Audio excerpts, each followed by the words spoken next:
자, 오늘은 우리가 함께 읽은 이 골로새서 2장 1절부터 5절까지의 말씀으로 교회를 위해 이것을 기도하자라는 제목으로 하나님의 말씀을 전하겠습니다. 우리는 사도 바울의 편지를 읽을 때마다 목자의 심정이라는 것이 무엇인지를 보게 됩니다.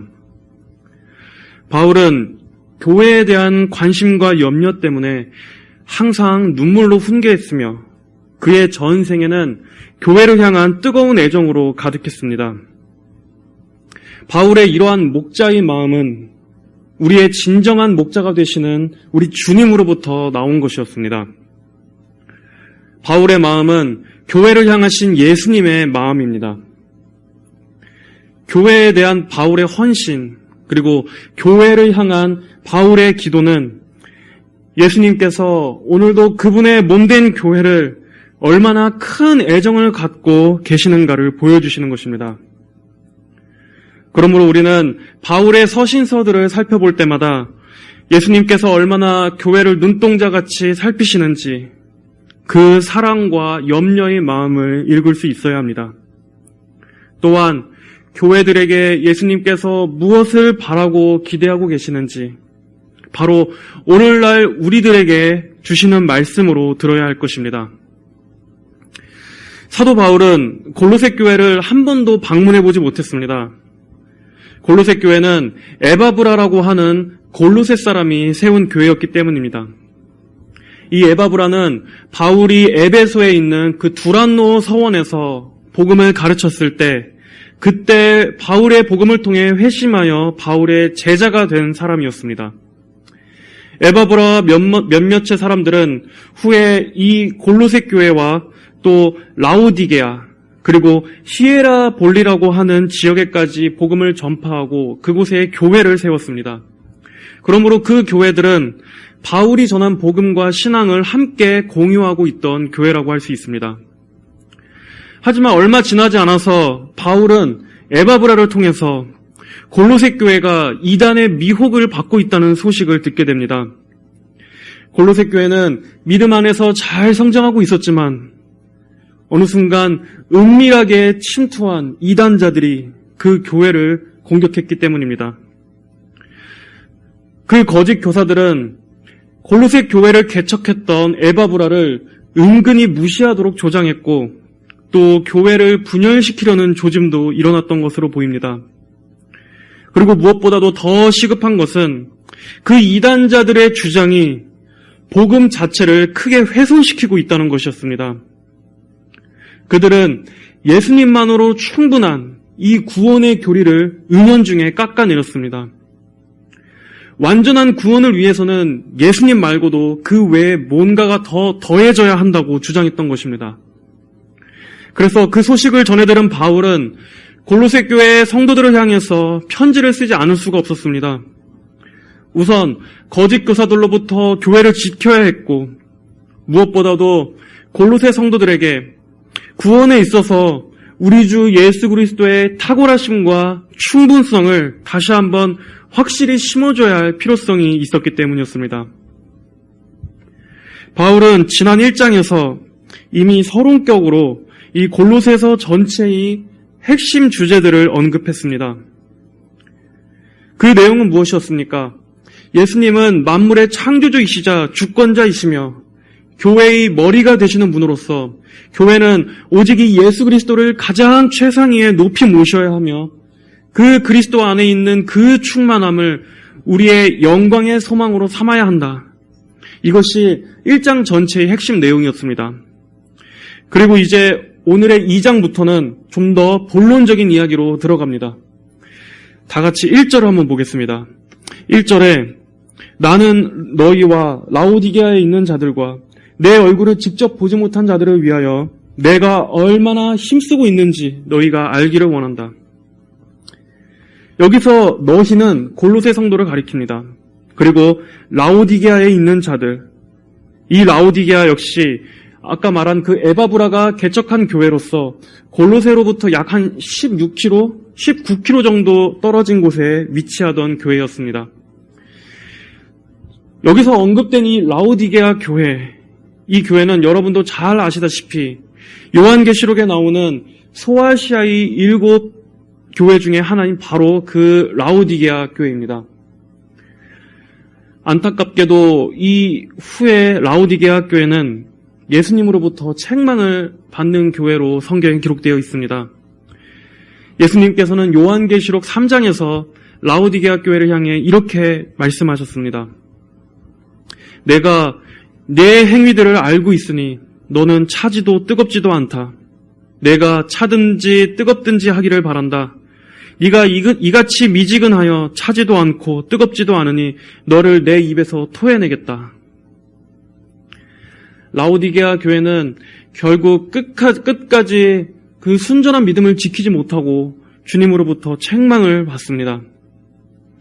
예수님께서는 그들의 신앙을 미지근한 신앙이라고 평가하셨습니다. 이렇게 말씀하신 배경에는 이 라오디게아 지역의 지리적인 특성이 있습니다. 이 라오디게아는 그 위쪽에 위치하고 있는 이 히에라볼리라고 하는 곳으로부터 흘러나오는 온천수가 흘러나오고 있었습니다. 그 온천수가 히에라볼리에서 처음 출발할 때는 뜨거운 온천수로 흘러내려오지만 중간에 있는 이 라오디게아 쪽으로 내려오면서 점점 미지근한 물로 식어갔습니다.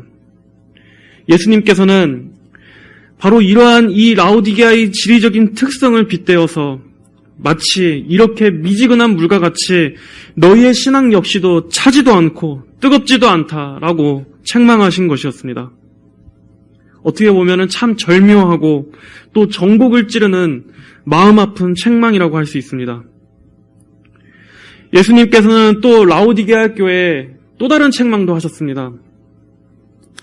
네가 말하기를 나는 부자다.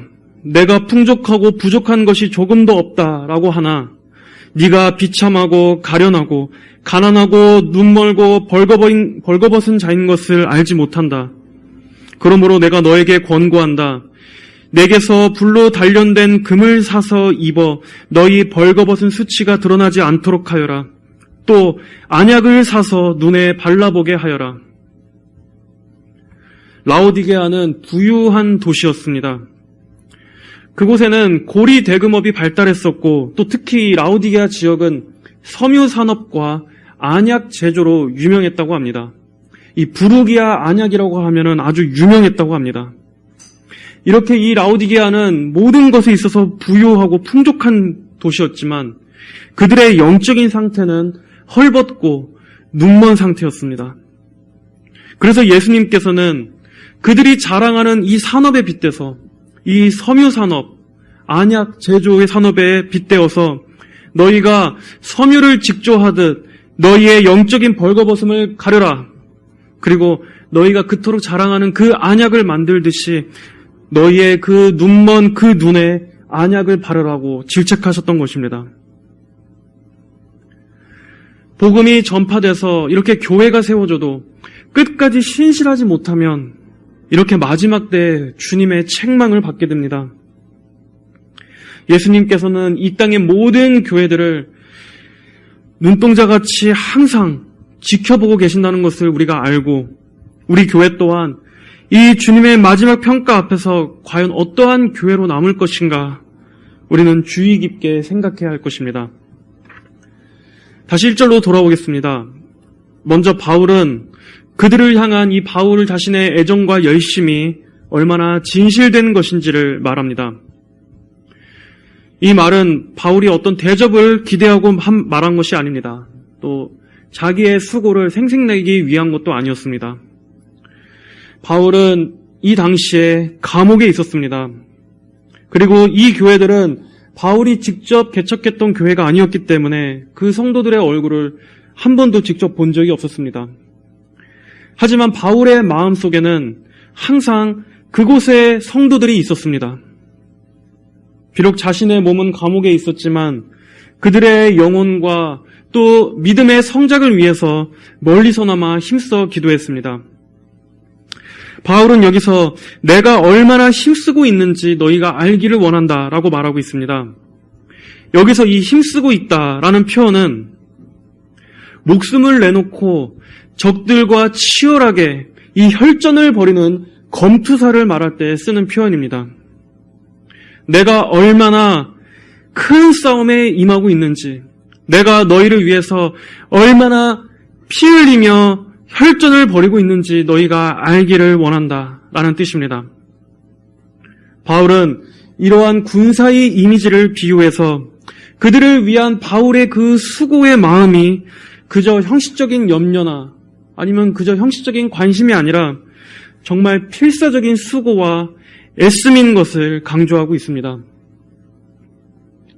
여러분, 어떻게 바울은 한 번도 본 적이 없었던 성도들을 향해서 이렇게 힘든 수고와 열렬한 애정을 가질 수 있었습니까? 그들 역시도 그리스도 안에서 한 형제요, 자매이자 하나님 나라의 영적인 한 가족으로서 인식했기 때문이었습니다. 오늘날 우리 개교회의 주위에서 잃어버린 바로 그 그리스도 안에서의 한몸의식, 이러한 마음으로 그들을 대했기 때문이었습니다. 그래서 비록 몸은 멀리 떨어져 있어도 한 번도 대화한 적 없고 한 번도 만나보지 못했다 할지라도 그리스도 안에서 함께 부름받은 성도, 영적인 가족이라는 그 이유 하나만으로 그들의 고통은 나의 고통이고 그들의 성장은 나의 기쁨이며 그들이 겪고 있는 고난은 역시 나의 고난인 것으로 여겼던 것입니다. 오늘날 우리는 이러한 영적인 연합의식을 너무나도 많이 잃어버렸습니다. 교회들은 저마다 끊어지고 분열돼서 교회가 마치 서로 경쟁하듯이 대하고 다른 교회들에는 별 관심도 없습니다. 오히려 시기와 질투가 가득한 이 교계가 되어버렸습니다. 물론 신학이 달라서 갈라지는 것은 어쩔 수 없습니다. 그러나 안타깝게도 같은 신앙을 고백하는 같은 교회 내에서도 이런 영적인 연합을 찾아보는 것이 너무나 드물다는 것입니다. 성도들, 개개인들도 이 시대의 개인주의적인 풍조를 그대로 영향받아서 같은 교회 교인들끼리도 서로 무관심하고 싸늘한 것이 오늘날의 현실입니다. 서로 일정한 거리를 유지하고 다른 교인이 내 삶에 들어오는 것도 경계하고 또 나 역시도 깊이 다가가려 하지 않습니다. 목회자와 성도 간에도 큰 거리가 있습니다. 교인들끼리도 서로 간에 냉랭하고 대면대면합니다. 어찌 보면은 세상에서 맺은 인간관계보다도 더 무심한 것이, 더 차가운 것이 교회 안에도 있습니다. 참으로 안타까운 일입니다. 바울의 이러한 마음은 단순히 그가 사도였기 때문이었습니까? 그가 교회의 지도자였기 때문이었습니까? 그렇지 않습니다. 그리스도 안에 속한 하나님 나라의 자녀라면, 성도라면 누구든지 이러한 마음을 가져야 합니다. 그리스도를 참되게 믿는 신실한 성도들의 관계는 영적으로 하나라는 것을 우리는 알아야 합니다. 성도 여러분들은 이 보이지 않는 신비한 영적인 연합체로서 교회를 바라봐야 합니다. 저마다 각자 다른 사람들인 우리를 복음을 통해서 그리스도의 한 몸으로 불러주시고, 그리고 영적인 의미로는 우리의 육적인 가족보다도 더 가까운 관계인 이 교회라는 영적 가족으로 불러주셨습니다. 이것이 얼마나 놀랍고 신비한 하나님의 경륜인지를 우리는 알아야 합니다. 그러므로 우리는 이 한 몸 의식을 회복해야 합니다. 교회의 진정한 의미가 무엇인지, 교회를 왜 신령한 영적 기관이라고 하는지, 교회를 왜 그리스도의 몸이라고 하는지, 그리고 그 몸에 속한 성도라는 것이 무엇을 의미하는지부터 우리는 다시 배워야 할 필요가 있습니다. 바울은 이러한 마음으로 멀리 있는 그들을 대했습니다. 그렇기 때문에 한 번도 보지 못한 성도라 할지라도 그들을 위해서 잠 못 이루고 그들을 생각하며 기도로 싸울 수 있었습니다. 바울이 감당했던 사역은 말 그대로 정말 치열한 전투와도 같았습니다. 교회를 위한 염려들과 많은 사역의 무게로 인해서 바울 또한 때때로 짓눌리기도 했습니다. 복음을 전파하고 교회를 세워야 했고, 많은 오류들로부터 교회를 보호해야 하기도 했습니다. 또 양떼들을 흩으려는 마귀와도 영적인 싸움을 벌여야 했으며 교인들을 진리로 하나 되게 묶어야 하기도 했습니다. 그리고 회심한 자들을 은혜 안에서 잘 성장할 수 있도록 가르침의 사역도 끊임없이 해야 했습니다. 바울의 이러한 모습은 참된 목회자의 전형이 무엇인지를 보여줍니다. 이 사역자에 대한 여러 가지 비유 중에 독특한 비유 중에 하나는 바로 충성스러운 개의 비유입니다. 충성스러운 개. 특히 목사는 양 목장에서 목자의 명령에 따라 양떼를 모는 목양견에 비유할 수 있습니다. 목회자는 주님의 교회의 머리 되시는 이 주님의 명령에만 철저히 순종해서 말씀을 대언하는 종의 자세로서만 있어야 합니다. 목회자는 철저하게 그리스도의 개가 되어야 합니다. 그러므로 사역자는 자기 자신을 위해서 살 수 없습니다. 그리스도의 피로 값주고 사신 영혼들을 사랑으로 대하며 그들을 이 주신 말씀에 의거해서 천국으로 가기까지 안전하게 목양하기 위해서 사역자의 한쪽 귀는 언제나 목자의 음성에 향해 있고 다른 한쪽 귀는 양떼들에게 향해 있어야 합니다. 항상 이 목자와 양 사이에서 충성스러운 양치기 개, 목양견으로서의 임무에만 전념해야 하는 것이 바로 사역자입니다. 어제 어떻게 유튜브로 그 종교와 돈에 대한 영상 하나를 제가 보게 되었는데 댓글들이 정말 참 가관이었습니다. 댓글들을 보니까 아주 종교에 대해서 너무 신랄하게 비난조의 글들이 가득했는데 특히 이 기독교에 집중되어 있었습니다. 목사들이 더 돈을 밝히고 참 주둥이로 꿀 빠는 직업이라고 막 그렇게 비난을 하는 댓글들을 봤는데 정말 너무 원통하기도 하고 참담하기도 하고 그랬습니다. 어쩌다가 이 목사라는 직분이 세상으로부터 이런 취급을 받게 됐는지 그만큼 마귀의 하수인들이 많다는 뜻이기도 하고 또 그만큼 이 사탄의 전략이 성공하고 있다는 뜻이기도 할 것입니다. 누구든지 이 주님의 충성스러운 사역자가 되기를 원하는 자들은 이 그리스도의 본을 따라서 그리고 바울의 이러한 모습을 본으로 삼아서 진정한 사역자란 무엇인지를 끊임없이 배워야 할 것입니다. 자신의 몸을 쳐서 복종시키는 이러한 헌신을 통해서 정말 사역자라면 주의 몸된 교회를 더럽히는 짓은 정말 하지 말아야 할 것입니다. 이제 2절을 보겠습니다. 바울은 골로새 성도들을 위해서 크게 3가지를 기도합니다. 첫째는 그들이 사랑으로 연합하는 것입니다. 둘째는 깨달음에서 오는 넘치는 확신에 이르기를 바라고 있습니다. 그리고 셋째는 하나님의 비밀인 그리스도를 온전히 알게 되기를 바라고 있습니다.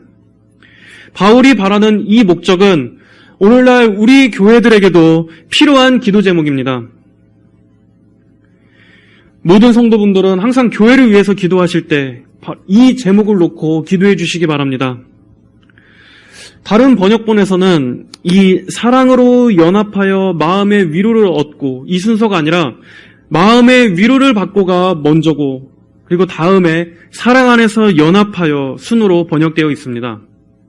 바울은 먼저 그들의 위로에 대해서 말합니다.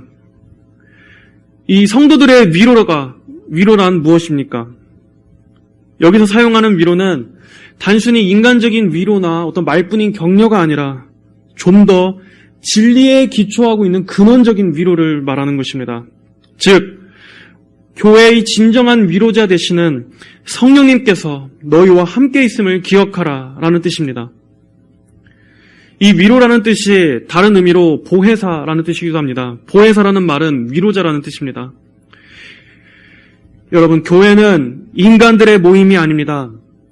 우리 교회 안에는 바로 이 위로자 성령님, 보혜사 성령님께서 우리 가운데 함께 거하시는 곳이 교회입니다. 에베소서 4장 3절로 4절에서는 말씀합니다. 화평에 매는 줄로 성령께서 하나 되게 하신 것을 힘써 지켜라. 몸도 하나이며 성령도 한 분이시니 이와 같이 너희가 부르심의 한 소망 안에서 부르심을 받았다. 우리 성도들은 그 안에 성령님께서 내주하시는 신분입니다. 그리고 한 성령 안에서 부르심을 받은 자들입니다. 그러므로 우리는 존귀하신 성령님 안에서 항상 성령님께서 우리 곁에 계시고 우리를 지탱해 주심을 기억해야 합니다. 성령님께서 교회를 지켜주시고 인도해 주신다는 것을 우리가 믿을 때 우리는 참된 위로를 얻게 될 것입니다. 또한 이 위로는 우리를 위해서 중보하시는 예수님의 사역을 말해주기도 합니다. 교회는 사람의 힘으로 세워지고 사람의 힘으로 운영되는 것이 아닙니다. 사람의 힘으로 지켜지는 것도 아닙니다. 바로 이 교회의 몸된 교회의 주인이 되시는 교회의 머리가 되시는 예수님께서 교회를 왕으로서 돌보신다는 이 믿음을 우리가 가져야 합니다. 교회는 이렇게 성부, 성자, 성령 삼위일체 하나님 안에서 이 교회를 바라볼 때 진정으로 영적인 기관으로서의 정체성을 가질 수 있는 것입니다. 만약 교회가 이러한 시각을 잃어버린다면 교회는 그저 인간들의 모임일 뿐이고 추악한 죄인들의 집합일 뿐입니다. 바울은 골로새 성도들이 먼저 첫째로 사랑 안에서 연합되기를 바라고 있습니다. 바울은 교회 안에서의 사랑을 엄청 강조하고 있습니다. 뒤에 나오는 이 골로새서 3장 14절에서도 이렇게 말합니다. 그리고 이 모든 것 위에 사랑을 더하라. 사랑은 온전하게 매는 띠이다. 라고 다시 한번 말합니다. 여러분, 교회 안에 이단들이 침투하게 되면 가장 먼저 나타나는 증상은 교회 안에서 분열이 일어난다는 것입니다. 물론 분열 자체가 다 나쁜 것은 아닙니다. 때때로 분열은 의로운 분열도 있습니다. 참된 진리를 가르기 위해서 교회 안에서 생겨나는 의로운 분열도 있습니다. 하지만 이 이단들로 인해서 벌어지는 분열은 다릅니다. 이단들은 성도들의 교제를 깨트림으로써 교회를 무너뜨립니다. 그래서 이단을 우리가 정말 조심해야 하는 것입니다. 마귀는 이단 사설을 교회 안으로 침투시켜서 먼저 교회를 영적으로 더럽히고 교회를 분열시키고 그리고 성도들을 갈라놓습니다. 그러므로 교회에서 정말 중요한 것은 서로 사랑으로 굳게 결속되어 있어야 한다는 점입니다. 그래야 교회가 어떠한 문제가 생기거나 또 이단으로 인해서 어떤 큰 분열이 생긴다 할지라도 그 결속이 깨지지 않고 교인들이 함께 기도하면서 이겨낼 수 있기 때문입니다. 한 가지 유념할 점은 이 사랑의 연합은 진리 안에서의 연합이어야 한다는 점입니다. 그저 무턱대고 마냥 사랑하자, 마냥 하나가 되자가 아니라 일치된 신학과 신앙 고백 아래서 하나된 연합이어야 한다는 점입니다. 우리는 사랑 때문에 진리를 내팽겨쳐서도 안 되고 또 진리 때문에 냉혹해져서도 안 됩니다. 우리가 성도들 모두가 하나님의 말씀에 절대적으로 순종하고 이 말씀에 우리 자신을 복종시키고 그리고 또 우리가 고백하는 하나의 신조 아래에 순종한다면 그에 따라서 참된 사랑과 연합의 열매는 따라서 맺혀지게 될 것입니다.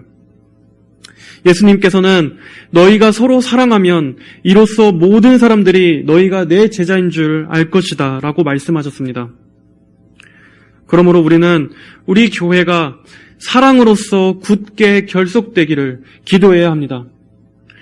모든 성도들이 이 진리 안에서 사랑의 띠로 서로 묶여있는 교회가 되기를 항상 기도해 주시기 바랍니다. 두 번째로 또한 바울은 이어서 깨달음에서 오는 넘치는 확신에 이르기를 바라고 있습니다. 우리 성도들은 계속해서 영적으로 자라나야만 합니다. 하나님을 알아가고 또 하나님의 말씀을 알아가면서 점점 영적으로 성숙해지고 또 우리가 믿는 믿음에 있어서도 그 확신이 점점 더 풍성해져야 합니다. 신앙생활을 몇 년 동안 계속해도 믿음이 계속 정체되어 있고 그리고 또 적당한 믿음에 그냥 만족하면서 다녀서는 안 됩니다. 우리는 하나님께서 주신 이 은혜의 부요함이 더욱 풍성히 정말 그 길이와 넓이와 높이가 얼마나 풍성한 것인지를 우리는 더 알기를 원해야 되고 우리의 신앙의 진보가 작년보다 올해가 그리고 또 올해보다 내년이 더욱더 영적으로 성장하기를 힘써야 합니다. 바울은 골로새서 3장 10절에서 이렇게 말합니다. 새 사람을 입어라. 이 새 사람은 자기를 창조하신 분의 형상을 따라 지식에까지 새롭게 되는 자이다. 성도는 이렇게 그리스도 안에서 전 인격적으로 자신의 영적 성숙을 이루어야 합니다. 그러므로 여러분, 성도 여러분들도 교회를 위해서 기도하실 때마다 항상 나뿐만 아니라 우리 모든 성도들이 다 골고루 영적인 진보가 있게 해주시기를 기도하시기 바랍니다. 이 진리의 확신이 풍성해지기를 서로를 위해서 기도해 주시기 바랍니다. 또한 세 번째로 바울은 하나님의 비밀인 그리스도를 온전히 알게 되기를 바라고 있습니다. 바울의 궁극적인 목표는 언제나 이렇게 그리스도를 아는 것으로 귀결됩니다. 항상 바울의 모든 신학의 핵심은 그리스도입니다. 교회의 가장 궁극적인 최우선적인 목표는 무엇입니까? 바로 우리가 그리스도를 아는 것입니다. 그리스도 안에서 자라는 것입니다. 그리스도 안에 그 풍성함 안에서 서로 사랑으로 연합하는 것입니다. 그러므로 예수 그리스도가 없는 교회, 예수 그리스도가 중심에서 빠진 신앙은 말이 될 수가 없습니다. 예수님 없이는 교회 안에서 사랑도 일어날 수 없고 또 진정한 연합도 일어날 수 없습니다. 이렇게 예수님을 언제나 교회의 가장 최상위에 모셔야 한다는 말은 몇 번이나 강조해도 지나치지 않습니다. 오늘날 교회에서 이렇게 추잡하게 벌어지는 모든 일들의 근원은 무엇 때문입니까? 결국 간단합니다. 교회에서 예수님을 왕으로 모시지 않기 때문입니다. 교회에서 예수님을 머리로 모시지 않고 예수님을 밀쳐버렸기 때문입니다. 신학적으로 문제가 생기는 것, 또 성도들 개개인들의 신앙생활, 교회 생활에 문제가 생기는 것, 그 모든 것들의 근본적인 원인은 다 여기서 나오는 것입니다. 그리스도가 왕으로서 계시지 않는 것, 교회와 신학과 우리 성도들의 마음에서 예수님이 없는 것입니다. 우리의 마음에 예수님께 아무런 관심이 없기 때문에 바로 거기에서부터 교회의 모든 부패와 타락의 문제들이 나오는 것입니다. 그러므로 우리는 언제나 예수님께서 마땅히 계셔야 하는 자리에 가장 영광스러운 바로 그 최고의 높은 곳에 예수님은 다시 모셔드려야 합니다. 예수님을 주목하고 예수님으로부터 모든 것을 배우고 공급받아야 합니다. 왜 그래야 합니까? 3절의 말씀을 보겠습니다. 3절. 그리스도 안에 지혜와 지식의 모든 보화가 감추어져 있기 때문이다. 예수님 안에 모든 지혜와 지식의 보화가 있다는 것을 모르기 때문에 사람들이 이단의 그 현란한 속임수에 마음을 빼앗기는 것입니다. 4절을 보면 바울은 이렇게 말합니다. 내가 이것을 말하는 것은 아무도 교묘한 말로 너희를 속이지 못하게 하려는 것이다. 바울이 그토록 예수님만 강조했던 이유는 무엇입니까? 간단합니다. 예수님만이 우리의 보물이 되신다. 예수님만이 우리의 보물이시다. 라는 것을 알아야만이 이단들의 교묘한 말에 속아 넘어가지 않기 때문입니다. 여기서 교묘한 말, 이 말은 설득하다라는 뜻입니다. 이단들은 항상 듣기에는 그럴싸한 말로 설득합니다. 그럴 때 우리가 진리 안에 굳게 서 있지 않고 예수님께 딱 박혀 있지 않으면 그들의 그 설득에 다 솔깃해서 넘어가게 되어 있습니다. 특별히 이 속임수는 이성의 영역이 아닙니다. 영적인 영역이기 때문에 그 누구도 자신할 수 없습니다. 정말 예수님만을 우리의 보물로 삼을 때만이 속아 넘어가지 않고 굳건하게 설 수 있습니다. 확실히 알고 믿지 않으면 마귀는 어떠한 영혼도 다 설득시켜서 넘어가게 할 수 있다는 것을 항상 우리는 경계해야 합니다. 자, 그렇다면 다시 한번 우리는 무엇에 대해 확고해야 합니까? 예수님 안에 있는 지혜와 지식의 모든 보화가 있다라는 이 사실을 굳게 붙잡는 것입니다. 그리스도 안에는 이 세상의 무엇과도 비교할 수 없는 풍성한 지혜와 충만한 지식이 있다라는 것을 믿어야 합니다. 여러분들은 이것을 그저 관념적으로 믿습니까? 아니면 실제로 이 말씀을 진리로 믿습니까? 교회 안에 있으면서도 불안정한 신앙의 원인 중에 하나는 우리가 예수님에 대해서 너무나 모르기 때문입니다. 예수님을 신앙의 절대적인 중심으로 붙잡지 않고 또 예수님을 진정으로 이 보물과 같은 분으로 여기지 않고 또 이것이 무엇을 의미하는지 체험적인 진리로 경험해 보지도 못하는 사람들이 많기 때문에 교회에 다녀도 늘 영적으로 공허하고 방황하게 되는 것입니다. 하지만 성도 여러분, 예수 그리스도를 알기에 힘쓰시기를 바랍니다. 정말 진정으로 이 보화가 되시는 예수님이 어떠한 분이신지를 정말 진정으로 알게 해달라고, 진리로서 체험하게 해달라고 매일 기도하시기 바랍니다. 예수님의 말씀과 또 그분의 죽으심과 부활하심, 오늘도 살아 역사하시는 그 주님의 능력과 생명, 그분 안에 있는 그 충만함과 그분의 그 부요하심을 정말 보물처럼 알게 해달라고 기도하십시오.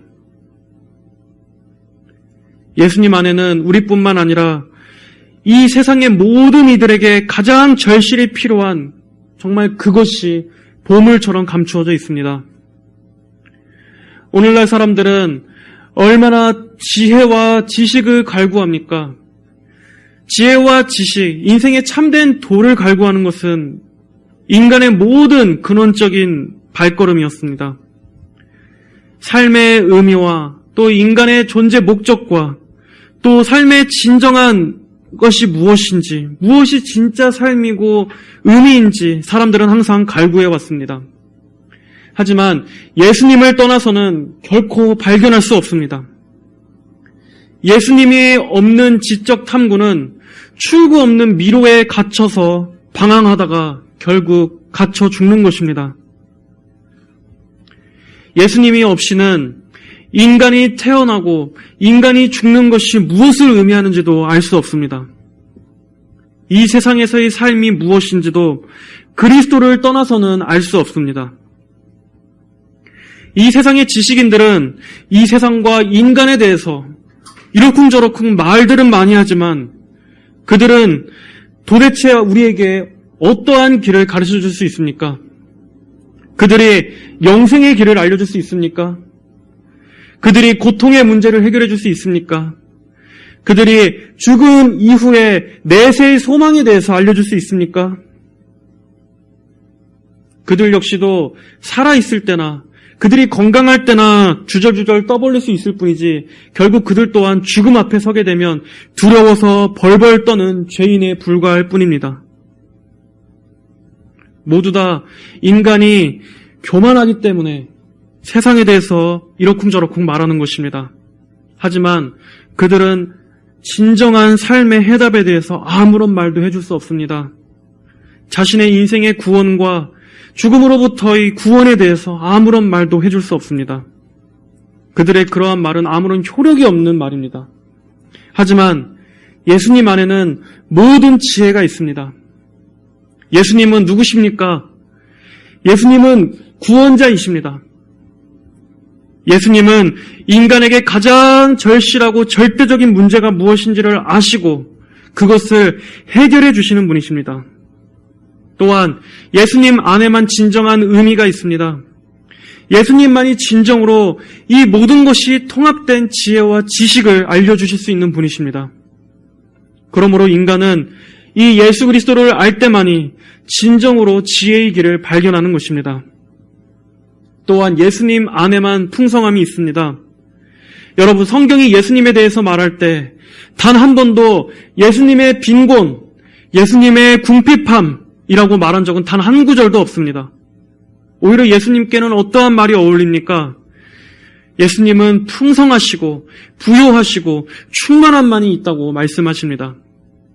그분은 생명의 근원이시며 넘쳐 흐르는 생명의 샘이 되시고 능력의 원천이시며 빛이 되시는 분이십니다. 그분 곁에 가면 죽은 자가 살아나는 생명을 얻습니다. 지옥에 있던 자가 천국으로 인도됩니다. 어둠에 있던 자가 밝은 빛으로 소망을 가질 수 있습니다. 그리고 그 예수님은 이 세상의 모든 이들이 말라 죽을 것만 같이 궁핍한 이들에게 가장 필요한 빵과 그들을 살릴 수 있는 생명수를 주시는 분으로서 나오고 있습니다. 우리 인간에게 진정으로 필요한 모든 사랑과 능력과 평안의 원천이 바로 이 충만하신 예수님께로부터 다 나오는 것입니다. 그러므로 이 예수님을 소유했다면 여러분은 모든 것을 소유한 것입니다. 하나님께서는 그리스도 안에서 이 보물상자 안에 있는 이 가장 값진 보화를 모두 제공해 주셨습니다. 예수님을 안다면 가장 참된 지혜의 본질을 아는 것뿐만 아니라 가장 진정한 복락을 소유하고 있는 사실을 여러분은 아시기를 바랍니다. 영생은 유일하신 하나님 아버지를 아는 것과 아버지께서 보내신 예수 그리스도를 아는 것이라고 성경은 말씀하고 있습니다. 성도 여러분, 구원에 대해서는 단 한마디도 할 수 없는 이 세상의 헛된 지혜, 헛된 말들에 속지 마십시오. 이 세상의 헛된 정신과 문화들에 속지 마십시오. 그리고 오직 그리스도를 아는 것에 전력 투구하십시오. 그리스도를 아는 지식을 여러분의 자랑으로 삼으십시오. 여러분의 자녀들에게도 무엇보다 우리의 자녀들이 그리스도라는 이 보물을 알게 되기를 기도해야 합니다.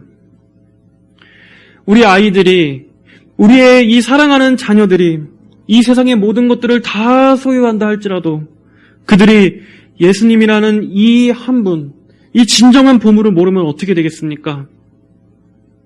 우리의 사랑하는 자녀들이 멸망해서 지옥으로 떨어질 뿐입니다.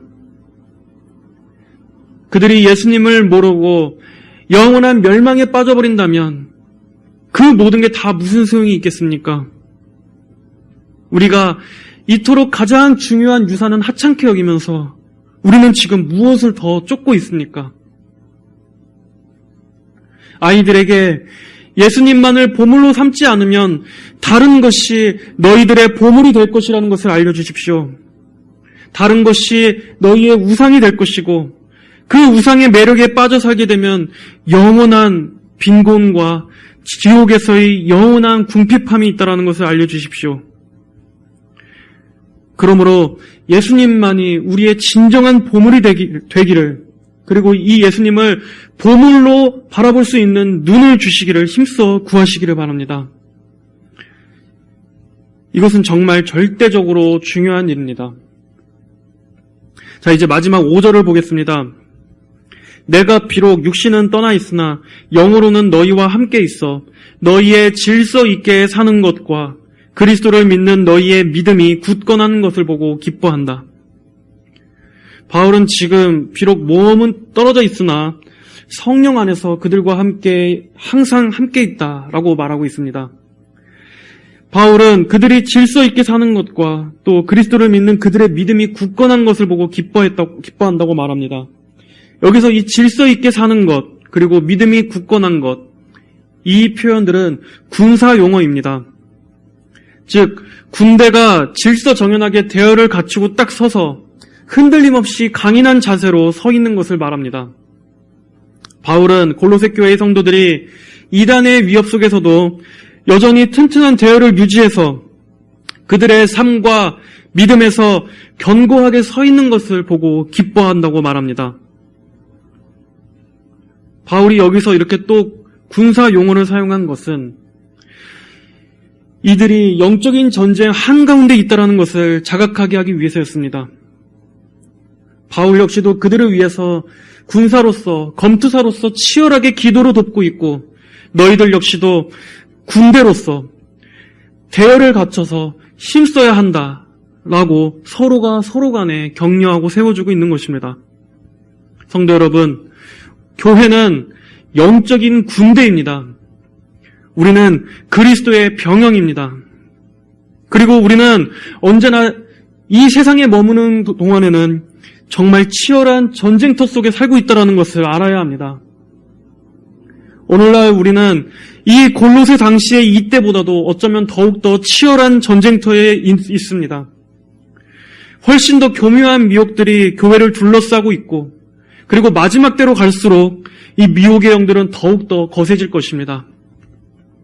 그러므로 우리에게도 더욱더 철저한 대열 정비가 필요합니다. 정말 앞으로의 시대는 더욱더 우리의 정신을 바짝 차려야 할 때입니다. 안일하게 이 세상에 정신 팔려 있어서는 안 됩니다, 여러분.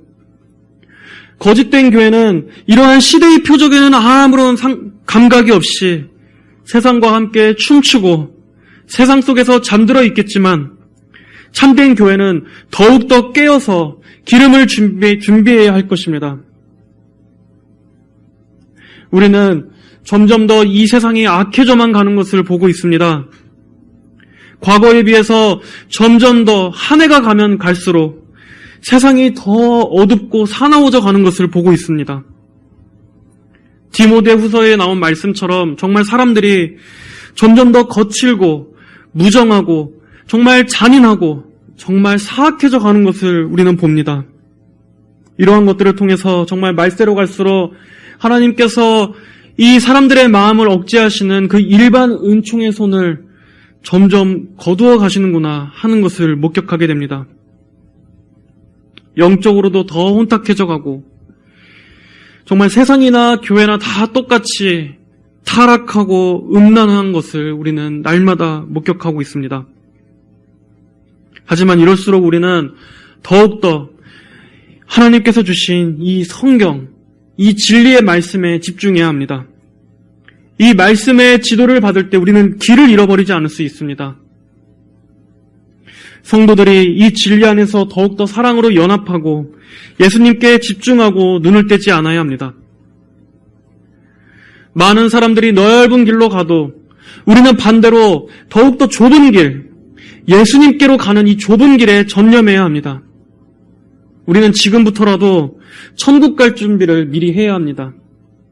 천국에 들어가기에 합한 자로서 예수님과 더 밀착하고 예수님께 더욱더 몰두하는 그러한 신앙이 되도록 힘써야 합니다. 사람들이 더욱더 많은 것들을 짊어지고 움켜쥐려 할 때 우리는 더욱더 많은 것들을 내려놓고 오직 주님께만 인생에서 가장 중요한 절대적인 이 본질적인 이 소망에 우리 자신을 몰아가야 합니다. 여러분들의 초점을 더 하나님께로, 더 예수님께로 좁혀가시기를 바랍니다. 생명으로 가는 그 좁은 길에 들어갈 수 있도록 더욱더 그 길에 집중하시길 바랍니다. 오늘은 골로새 교회를 향한 바울의 기도와 또 권면의 말씀을 함께 살펴보았습니다. 바울은 골로새 교회의 사랑의 연합을 위해서 기도했습니다. 그리고 그들의 넘치는 확신이 더욱더 풍성해지기를, 그들이 더욱더 깨닫고 자라나기를 기도했습니다. 그리고 하나님의 비밀인 그리스도를 더욱더 알게 되기를 기도했습니다. 여러분들도 교회 안에 있어야 할 이러한 것들을 위해서 항상 기도해 주시기 바랍니다.